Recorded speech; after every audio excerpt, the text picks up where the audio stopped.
உங்க சொந்த பிள்ளைகளுக்கு நீங்க கைத்தட்ட மாட்டேங்கிறீங்க. ஏன்னா என் பிள்ளைக்கு நான் கைத்தட்ட மாட்டேன். பாராட்டுதல் என்பதுதான் ஒரு தாயும் தந்தையும் முதலில் குழந்தைக்கு கொடுக்கக்கூடிய நம்பிக்கை. ஓகே, ஒபாமாலேருந்து வருவோம். அமெரிக்க அதிபர் ஒபாமா உலகத்துடைய மிகப்பெரிய வல்லரசு சக்தி என்று தன்னைத்தானே அறிவித்துக் கொண்டிருக்கக்கூடிய அமெரிக்காவின் ஜனாதிபதியாக இருக்கக்கூடிய Obama has said recently that we have to learn primary education from India. ஆரம்ப கல்வியை இந்தியாவிலிருந்து கற்றுக்கொள்ள வேண்டும் என்று அமெரிக்கா ஆசைப்பட ஆரம்பித்திருக்கிறது. காரணம், இந்தியாவில் அந்த கல்வி சூழல் மிக அழகாக இருக்கிறது. வெறும் பாடத்திட்டத்தை தாண்டிய, வகுப்புகளை தாண்டிய ஒரு முழுமையான, விவேகானந்தர் சொல்வதை போன்ற பரிபூரணமான ஒரு கல்வியை கொடுக்க வேண்டும் என்ற ஆசையோடு கல்விக்கூடங்கள் தொடங்கப்படுகின்றன.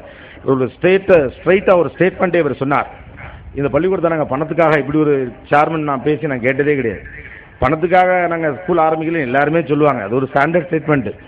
அவர் சொன்னார், நானும் சரி மற்ற டைரக்டரும் சரி பணம் சம்பாதிச்சு நல்லா இருக்கும், எங்ககிட்ட பணம் காசுலாம் இருக்கு, அதனால இதுலேருந்து எங்களுக்கு பணம் வர வேண்டிய அவசியம் இல்லைன்னு ஒரு ஓப்பன் ஸ்டேட்மெண்ட்டோட ஆரம்பிச்சார். ஆனா நாம எல்லாரும் படிக்க வைக்கிறது அந்த பணத்துக்கு தான். நாம் எல்லோரும் படிக்க வைப்பது அந்த பணத்துக்கு தான். அந்த பதட்டம் தான் அந்த குழந்தைகள் அவ்வளவு காயப்படுத்துது. கழுத்தை நெரிக்க சொல்லுகிறது, கையை ஒடிக்க சொல்லுகிறது, இதைத்தான் செய்ய வேண்டும் என்று சொல்லுகிறார். இந்த பிள்ளை என் மூலமாக பிறந்தது என்ற ஒரே காரணத்தினால் அது நான் சொல்வதையெல்லாம் கேட்க வேண்டும் என்ற ஒரு மனோநிலை நம்முடைய அப்பா அம்மாக்களின் மனதில் ஆழமாக பதிந்திருக்கிறார். எதிர்த்த வீட்டு சுரேஷ், பக்கத்து வீட்டு ரமேஷ், அடுத்த வீட்டு வனஜா, என் கொழுந்தியா வீட்டு புள்ள, இதெல்லாம் நல்லா படிக்கல, என் பிள்ளையும் படிக்காம போச்சுன்னா, புள்ள நல்லா படிக்குதோ பல்லலையோ, எதிர்த்த வீட்டு பையன் மக்கா இருந்தா நம்ம பையன் பொழைச்சான், அவன் நல்லா படிச்சான், இவன் செத்தான். படிக்கிறது இவன் நல்லா படிக்கணுங்கிறதுக்காக படிக்கிறது கிடையாது. குழந்தை ஒரு ஸ்டேட்டஸ் சிம்பிளாக மாறி இருக்கிறது.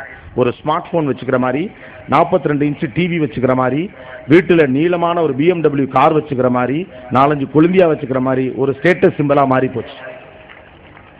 என்னுடைய பந்தய குதிரையாக என்னுடைய குழந்தையை நான் பயன்படுத்த பார்க்கிறேன்.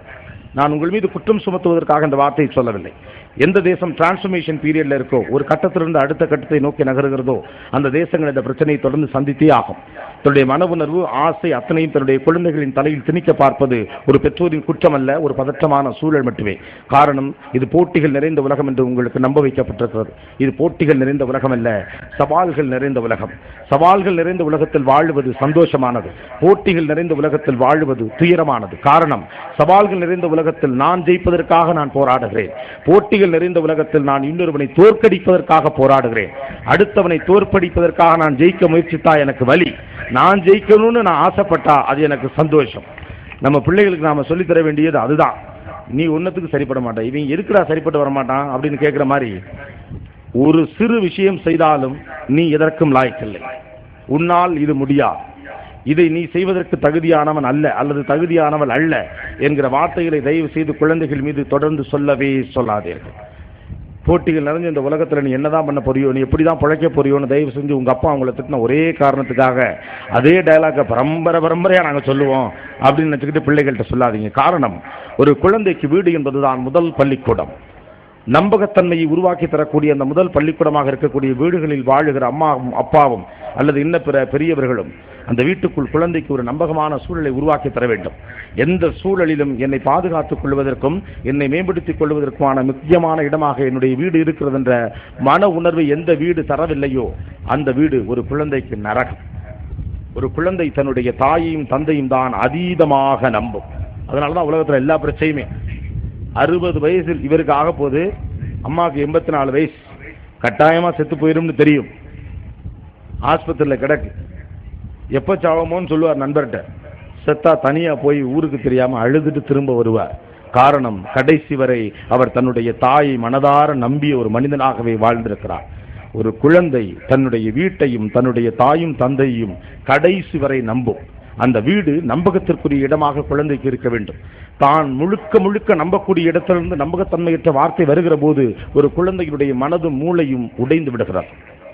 ஒரு குழந்தை உங்கள் மீது எவ்வளவு நம்பகத்தன்மையோடு இருக்கும் என்பதற்கான உதாரணம் அடிக்கடி வீட்டில் நடக்கிற விஷயம். நீங்கள் ஓங்கி அடித்தவுடன் அழுது கொண்டு அடித்த உங்களையே திரும்ப ஓடி வந்து கட்டிக்கொள்ளும் அந்த குழந்தை. எழுத்து விட்டு பிள்ளையை கூப்பிட்டு ஓங்கி ஒரு அரை விட்டு பாருங்க, பலாறு உங்களை அரைஞ்சுட்டு அவங்க மாட்ட ஓடி போயிரு. அடிக்கிற அம்மாவையே அணைத்துக் கொள்ளுகிற குழந்தை அந்த அளவுக்கு தண்டித்தாலும் என்னுடைய தாய் தான் என்னுடைய தந்தை தான் என்று நம்புகிறார். குழந்தைக்கு வீட்டின் மீது அவ்வளவு பெரிய நம்பிக்கை உண்டு. அதனாலதான் அடிக்கடி சொல்லுவேன், தவிட்டுக்கு வாங்கினேன்னு சொல்லாதீங்க. உன்னை குப்பைமேட்ல இருந்து, இது ஒரு ஜாலி அப்பா அம்மாக்கலாம், உன்னை நான் தவிட்டுக்கு வாங்கினேன், இது ஒரு பெருமையா?